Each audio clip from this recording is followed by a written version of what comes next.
आज ग्रेट नोएडा में जिला ईंट निर्माता समिति गौतम बुद्ध नगर द्वारा निर्विरोध राष्ट्रीय अध्यक्ष चुने गए देवटा निवासी ओमवीर सिंह भाटी जी का अभिनंदन कार्यक्रम का आयोजन वीएसके गार्डन में किया गया, जिसमें जिले के समस्त भट्टा संचालक, किसान संगठन, पत्रकार बंधु, समाज के अनेक गणमान्य व्यक्ति और बाहर से जिले से आए हुए भट्टा उद्योग के पदाधिकारी तथा जिले के वकील भी शामिल हुए। सभी ने फूल मालाओं एवं स्मृति चिन्ह भेंट कर भाटी जी का अभिनंदन किया। इस मौके पर ओमवीर भाटी जी ने अध्यक्ष के रूप में अपने दायित्वों के निर्वहन एवं भट्टा उद्योग के समक्ष आई समस्याओं एवं चुनौतियों के निवारण के लिए अपना भरसक प्रयास करने का संकल्प लिया। हमने भी इस मौके पर राष्ट्रीय अध्यक्ष चुने गए ओमवीर सिंह भाटी जी, जिला ईंट निर्माता समिति के महामंत्री रजनीकांत अग्रवाल जी और कोषाध्यक्ष महेश सिंगल जी से खास बातचीत की। देखें पूरा कार्यक्रम।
देखिए, पूरे देश में लगभग 1.5 लाख ईंट भट्टे हैं और ये एक उद्योग इस तरीके का है कि जो हमारी भारतीय संस्कृति और सभ्यता से जुड़ा हुआ है। अभी अयोध्या में हमारा 56वां अधिवेशन था, तो जो ट्रस्ट के महामंत्री हैं चंपत राय जी आए और उन्होंने ये बताया कि उसमें 1835 की जो ईंट थी वो भी सुरक्षित निकली है। और एक ईंट का हमने वहाँ प्रदर्शन किया, जो पुरातत्व विभाग है वो एक देवरिया में मंदिर में निकली है, उसमें 2000 साल पुरानी ईंट की आयु बताई जाती है। तो ये वो उद्योग है जो खेती हर मजदूर को, जिसको सरकार नौकरी नहीं दे पाती, और उसको ईंट भट्टा उद्योग नौकरी देता है। और लगभग 3-4 करोड़ मजदूरों को जो अपने खेती में काम करने के बाद जो बचा हुआ समय है उसमें भट्टे पे आ जाते हैं। वर्तमान में इस उद्योग के प्रति जो सरकार का रवैया है वो उदासीन है। और देखिए, आप चूंकि आज एक ही आयोजन नोएडा में हो रहा है, आप देख रहे हैं कि कोई भी भट्टा संचालित नहीं है, लेकिन प्रदूषण की स्थिति फिर भी क्या है। तो इस उद्योग में जो गवर्नमेंट का डाटा है उसमें 7% कंट्रीब्यूशन हमारा पॉल्यूशन में था, जिसको कि हमने जिगजैग टेक्नोलॉजी में परिवर्तन करने के बाद 3% में, ये सीपीसीबी का डाटा है जो उन्होंने माननीय उच्चतम न्यायालय और एनजीटी में दाखिल किया है।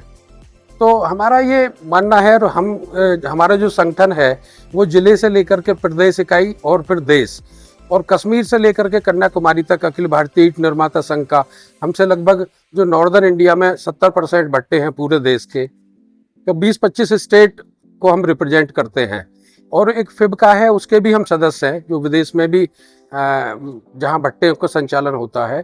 तो हम अपने इस फेडरेशन के मार्फत जो सरकारी विभागों द्वारा समस्याएं आती है उनका निराकरण का काम करते हैं। वर्तमान में 3 वर्ष से हमारी जीएसटी की लड़ाई को लेकर के मुद्दा चल रहा है, और पहले 1% का स्लैब में था ईंट भट्टा, उसको अब 6% में कर दिया है, और जो 5% वाला स्लैब था वो 12% में कर दिया है। तो हमारी सरकार से लगभग 3 वर्ष से मांगे, हमने रामलीला मैदान में भी प्रदर्शन किया, जंतर मंतर पे भी हमने धरने का आयोजन किया, और माननीय वित्त मंत्री जी से भी कई बार भेंट हुई। तो हमारी मांग है कि इसको जो पुराना स्लैब है उसी में लाया जाए, क्योंकि ये एक ऐसा उद्योग है कि यदि आम आदमी 12% जीएसटी ईंट पर देगा तो किस तरीके से निर्माण होगा, सारा विकास अवरोधित होगा। जो गौतम बुद्ध नगर में कैसी परेशानियों आपको सामना करना पड़ रहा है? देखिए, एनजीटी ने हमारे भट्टों को 4 महीने के लिए संचालन करने का आदेश किया है, और एक आदेश जो हुआ था उसके खिलाफ हम सुप्रीम कोर्ट में लड़ रहे हैं, और उसी आधार पे हमें पिछले 3 वर्षों से भट्टों का संचालन करने के लिए सुप्रीम कोर्ट ने कहा है। तो 1 मार्च से और 30 जून तक भट्टों का संचालन होता है। यदि उस मुकदमे को हम लूज कर जाएंगे सुप्रीम कोर्ट में, तो एनसीआर में सिर्फ 2 जिलों को छोड़ करके बागपत और में 150 भट्टे चल सकते हैं। बाकी कोई भट्टा ना बुलंदशहर चलेगा, ना नोएडा में चलेगा, ना गाजियाबाद में चलेगा, ना कोई हापुड़ में चलेगा। ये एनजीटी ने आदेश किया हुआ है, और एनजीटी के उस आदेश से लगभग 23 जिले प्रभावित होते हैं। 8 जिले उत्तर प्रदेश के हैं, 13 जिले आपका हरियाणा के हैं, और 2 जिले राजस्थान के हैं, भरतपुर और अलवर। हमारे लिए बड़ा ही हर्ष का विषय है। हमारे ज़िले का पूरे राष्ट्र में डंका बजा है। आज हमारे ज़िले के जिलाध्यक्ष श्री ओमवीर सिंह भाटी जी आज जो है राष्ट्रीय अध्यक्ष बनकर हमारे बीच आए हैं। हमारी पूरी जिला ईंट निर्माता समिति ने उनके स्वागत में ये एक कार्यक्रम का आयोजन किया है, और हमें इस बात को कहने में कहीं भी कोई अतिशयोक्ति नहीं है कि भाटी जी ने हमारा, अपना और इस ज़िले का मस्तक गर्व से ऊंचा कर दिया है। हम आदरणीय भाटी जी के बहुत बहुत शुक्रगुजार हैं कि उन्होंने हमारे ज़िले का इस तरीके से नाम किया है। हमारे बीच से ही श्री ओमवीर भाटी जी, जो कि पहले उत्तर प्रदेश के अध्यक्ष बने थे, उसके उपरांत वो राष्ट्रीय महामंत्री all India bricks and tile federation के नियुक्त हुए थे।